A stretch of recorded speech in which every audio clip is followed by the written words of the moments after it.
Most students don't lose marks in MHTCT because their preparation is not right. They will lose marks in MHTCT because they don't know what you have to do inside an exam hall. And in this video, I'll be exactly telling you what you should do when you give your MHTCT exam. And that is the very main reason that practicing in real life exam conditions is also very important. Because strategy तभी काम आएगी जब आपने experience करा होगा pressure पहले से and not on the very first day of you giving exam. For example, Photo Club's MHTCT crash course will exactly help you in this, as they will give you 15 full-length computer-based tests which will exactly mimic how the actual CT exam is. And let's say अगर आपको पूरा crash course नहीं लेना है and just give the mock test, they will also be separately available on their website as a separate paid test series. But let's say if you get a full course, right, what will you get in that? You will get 22 high weighted chapters which will have the basic conceptual clarity of the whole subject and the whole topic. And then they will also help you in solving the previous year questions and some basic questions. And then they'll also give you mentorship sessions from toppers from VJTI and COEP. Okay? And they will also give you this 15 computer based test exams which will mimic the whole pattern of how the actual CT exam is. And above all of that, they have a community of 3000 plus students जिसमें आपके जैसे लोग जो highly motivated है colleges join करने के लिए, like VGTI and COEP are present. So once you access that community, you will be in a much better space to score better. And the best part is, let's say अगर आपके 99 percentile आते हैं in CET 2026, they will refund the whole fees. So without wasting further time, अगर आपको ये बहुत ही promising लग रहा है, check out the description below and वहाँ से link से आप जाके you can avail that and see the course. But without wasting further time, let's straight away get into this video and actually tell you how you should be preparing yourself for the exam and what you should do in when you're sitting inside the exam hall. Okay, so before the exam starts, don't rush. Take 20 to 30 seconds, look at the paper, breathing slow karna, because your first 2 minutes will decide your entire paper. मेरे को भी पहले समझ नहीं आता था कि what people are saying, but last year when I actually did that, it really made sense. Okay, so second thing would be start with your strongest subject. If somebody asks me कि कौन से subject से start करूँ, सबका अलग अलग हो सकता है, तो I would just say start with your strongest subject, because it will build your confidence, it will build the momentum, and it will reduce your stress and panic levels.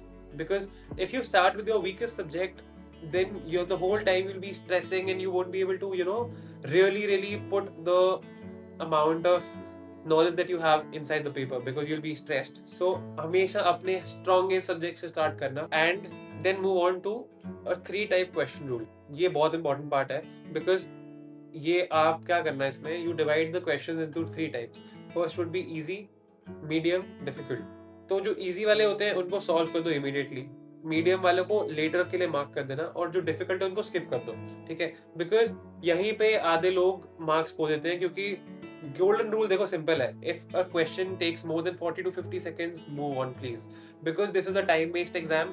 Timing is very important. तो 40 से 50 second ज्यादा लग रहे हैं तो move on कर जाओ. बहुत सिंपल है. Before the exam please decide कि यार इस एग्जाम के अंदर ये सब्जेक्ट को इतने मिनट अलॉट करूंगा. Maths x minutes, physics x minutes, chemistry x minutes, based on what you know and how you have prepared, okay, and what your strategy is. Because last time जैसे मैंने आपको 130 plus marks का strategy बताया था, तो उसमें obviously you will have, आप जब एक एग्जाम के अंदर जाते हो, you will have a एक स्ट्रैटेजी दिमाग में होगी कि आज मैंने इतने मार्क्स यहाँ से लेने, इतने यहाँ से लेने, उसके ऊपर आगे तो बोनस है. ठीक है, तो उसके हिसाब से आपको टाइम भी अलॉट करना आपको आना चाहिए. And stick to it till the very last moment. उस टाइम पे चेंज नहीं करना, बिकॉज आप पैनिक कर जाओगे. ठीक है, then we move on to panic control. देखो, if you get a tough question, don't panic. Why? Because CET purposely will put you into situations where वो आपको करना चाहता है वैसे. ठीक है, CET के एग्जाम में इजी क्वेश्चन होंगे, मॉडरेट होंगे, टफ भी होंगे. आपको ढूंढना आना चाहिए. ठीक है, जो टफ क्वेश्चन दिख रहे हैं स्किप कर दो, बिकॉज अगर आपसे नहीं हो रहा, मोस्ट ऑफ द पीपल जिनका प्रेपरेशन भी अच्छा है उनसे भी नहीं होगा. That is when I am saying जब आपका भी प्रेपरेशन अच्छा है. ठीक है, तो don't really put your head into it कि यार ये हो नहीं रहा है मेरे से, जस्ट मूव ऑन. ठीक है, बिकॉज सीईटी के जो इजी क्वेश्चन है, मॉडरेट क्वेश्चन है ना, आप उसको ढूंढो और उसको सॉल्व करो. ठीक है, now let's move on to a second round strategy. अब इसमें क्या है, after you finish your first round जिसमें आपने सारे इजी वाले सॉल्व कर दिए, जो हमने मार्क फॉर लेटर कर रखे थे सेकंड जो मीडियम वाले क्वेश्चन थे, तब आप वो करो, ठीक है। बिकॉज इस टाइम पे क्या होगा ना, आप कैलकुलेटेड रिस्क ले सकते हो और कैलकुलेटेड अटेम्प्ट भी ले सकते हो, ठीक है। अब इसमें आपका एक्चुअली गेन होगा एक्स्ट्रा मार्क्स जो हम कर रहे हैं, ठीक है। Now what you should not do in the exam, this is very important, okay. देखो, अगर आप स्टक हो गए, एक क्वेश्चन के पीछे ज्यादा दिमाग नहीं लगाना, ठीक है।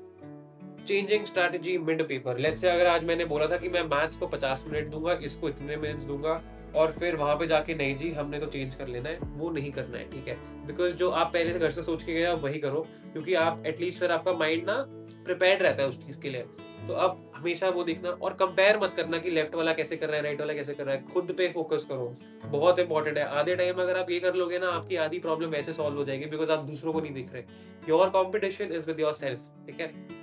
पैनिकिंग आफ्टर वन सेक्शन जो बहुत टफ था, कोई फायदा नहीं है, बिकॉज उसी टाइम पे आपका रेजिलियंस और आपका डिटर्मिनेशन मैटर करता है कि आप कितने स्ट्रांग, आपकी विल पावर कितनी स्ट्रांग है, ठीक है। तो अगर एक गंदा सेक्शन चले भी जाता है, डोंट वरी गाइस, पूरा पेपर पड़ा है दीदी, आप उसमें अच्छा करना, ठीक है। देखो सीईटी जो है, मैंने आपको पहले भी बोला था, it is not about knowledge, ठीक है, it is about decision making जो आपने प्रेशर में कर ली। अगर आपने अंडर प्रेशर वो डिसीजन ले लिया कि मेरे को ये क्वेश्चन सॉल्व करना है, ये नहीं करना है, आप उसी टाइम आपको बस दिमाग में याद रख लेना कि यू विल मेक इट, ठीक है। If you stay calm and follow a clear strategy जो आपने पहले से ही दिमाग में सोच रखी, मिनिमम से मिनिमम 10 से 15 मार्क्स आप इजीली गेन कर लोगे, ठीक है। So now I want you to comment below, आप कौन से सब्जेक्ट से स्टार्ट करोगे, ठीक है। What have you thought, because if you write down all of those things, and if I say ki this is one area where you can improve, I will help you with it down below. तो please आप ध्यान रखना, उसका मेरे को बता दो जो भी है।